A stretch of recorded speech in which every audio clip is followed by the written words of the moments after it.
Good evening. This is the Guyana Learning Channel's news in capsule for Wednesday, September 8, 2021. In the news this evening, Guyana's NRF to get over US 500 million by end of the year. First Lady's menstrual hygiene program launched at BSS, and multi-million shore base to be constructed at Virgin Hope. In the world of sports, Bartica Football Association gets Academy Training Center regionally. CDC urges Americans not to travel to Jamaica. And internationally, vulnerable nations call for emergency pact. With the news in detail, I am Dinelli Singh. Minister of Natural Resources Honorable Vikram Bharat says Guyana is expected to see more than US 500 million in its natural resource fund by the end of the year, furthering advancing the country's economy. Guyana is also expecting another lift of 1 million barrels of oil in 3 weeks and another million before the end of the year. Both lifts average about US 70 million, the minister said. Addressing Tashaus at the recent regional Tashaus meeting in Latham Region 9, Minister Bharat said the current US 436,000 lies untouched in the NRF. According to the minister, as of right now, Guyana has US 436 million in the Natural Resource Fund. That is the proceeds or the revenue that the country would have gained from the sales of its crude oil. Minister Bharat noted that the President, Vice President, and other leaders have made it clear that no money would be spent from the funds unless there is parliamentary approval. Meanwhile, Minister Bharat said Guyana is expecting the arrival of another floating production, storage, and offloading FPSO, the Laser Unity, which left Singapore last Friday and will arrive in Guyana waters shortly. The Laser Destiny, which is currently in operation, produces 120,000 barrels of oil per day. The Laser Unity will produce 220,000 barrels of oil per day. This piece was extracted from the Department of Public Information. Some 1,168,000 secondary school girls on Tuesday received a one-year supply of sanitary napkins when First Lady Her Excellency Arya Ali launched the menstrual hygiene program at the Bartica Secondary School in Region 7. Mrs. Ali was accompanied by Education Minister Priya Manikchand, who is partnering with the First Lady to distribute sanitary products to female students across the country. The First Lady told students that the launch of the initiative is to end period poverty, as it leads to school dropouts and many other issues. Mrs. Ali also said the life-changing mission will continue across the country to tackle the issue and bring comfort to young girls. Meanwhile, Minister Manikchand said period poverty is one of the issues that interferes with gender equality, since many opportunities are taken away from girls during their period.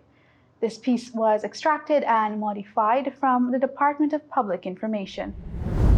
The Environmental Protection Agency on Monday granted an environmental permit to NRG Holdings Inc., paving the way for the commencement of a multi-million US dollar shore base and terminal at Foreshore Plantation Best on the west bank of Demerara. The US $600 million investment will be done by a 100% Guyanese-owned consortium comprising National Hardware Limited, Hades World Inc., and ZRN Investment Incorporated.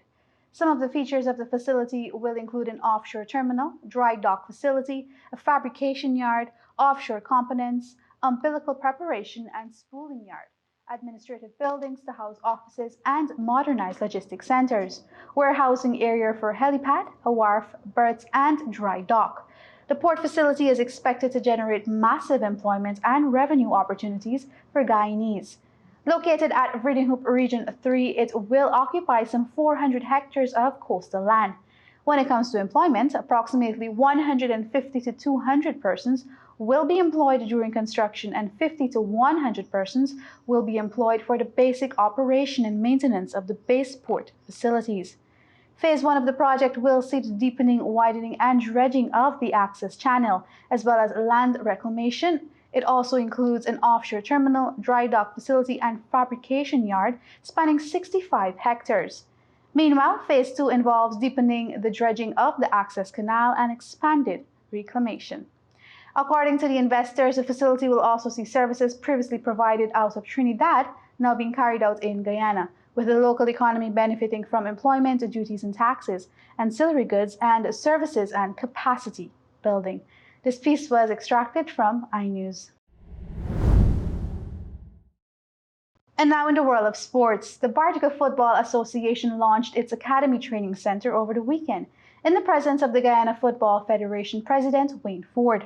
According to a post on the GFF official's Facebook page, the Academy is part of the groundbreaking nationwide youth development system funded by the GFF under the Members Financial Assistance Program and delivered by its regional associations. The system provides professional coaching to girls and boys under the GFF's national playing philosophy and acts as a pathway into club and international football. This piece was extracted from the newsroom. And now for news in the region. Jamaica's immediate and short-term tourism prospects were dealt a potentially severe blow on Tuesday as the United States Center for Disease Control, CDC, added the island to the list of its highest-risk destinations for travelers. A significant majority of the tourists who visit Jamaica are from the United States. The CDC noted that persons should avoid traveling to locations designated with the Level 4 COVID-19 a very high notice, adding that anyone who must travel to these destinations should be fully vaccinated. The CDC's evolving list of travel notices range from Level 1, which is deemed to be low, to Level 4, which is listed as very high. According to the CDC, destinations that fall into the Level 4 category have had more than 500 cases of COVID-19 per 100,000 residents in the past 28 days. With the Delta variant driving a deadly third wave of the coronavirus locally, the CDC cited that Jamaica's COVID-19 vaccination campaign has had low... Let me go this again. I said campaign, not campaign.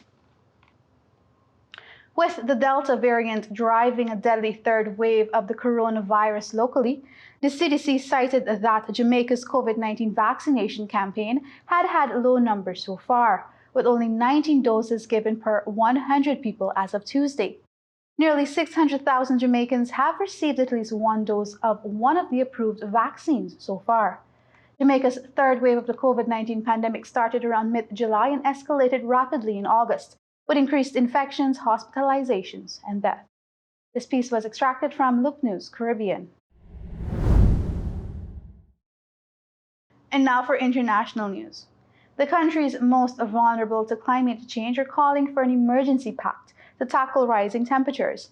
The group wants all countries to agree radical steps to avoid climate catastrophe at the upcoming COP26 meeting in Glasgow. Green campaigners are urging a postponement of the gathering, citing problems with vaccines for delegates. The Climate Vulnerable Forum, CVF, says the event is critical and cannot wait. Representing some 1.2 billion people, the CVF consists of countries in Africa, Asia, the Caribbean, Latin America, and the Pacific. The group has been key in pushing the rest of the world to accept the idea of keeping the rise in global temperatures to under 1.5 degrees Celsius this century. This piece was extracted and modified from BBC News. With that, we've reached the end of today's broadcast. Be sure to join us again tomorrow right here on the Guyana Learning Channel for more educational news and updates. On behalf of the technical team, thanks for watching, and remember to keep your friends and family safe. Get vaccinated today.